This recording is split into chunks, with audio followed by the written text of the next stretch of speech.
మీరు రాయలసీమకి వెన్నుపోటు పొడిచిన విషయము ఈరోజు మీ పార్ట్నర్ ఓటు నోటు కేసులో నీతో పాటు దొంగ మీ పార్ట్నరే స్వయంగా అసెంబ్లీలో ప్రకటించారు.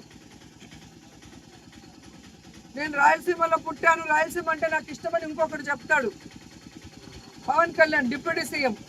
మరి ఎక్కడికి వెళ్ళావు పవన్ కళ్యాణ్? ఈరోజు రాయలసీమకు అన్యాయం జరుగుతుంటే,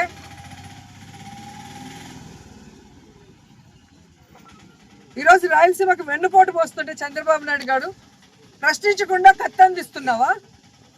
దీనికోసమేనా నువ్వు పార్టీ పెట్టింది? దీనికోసమేనా నువ్వు కూటమిలో చేరింది? దీనికోసమేనా చంద్రబాబు నాయుడిని గెలిపించింది?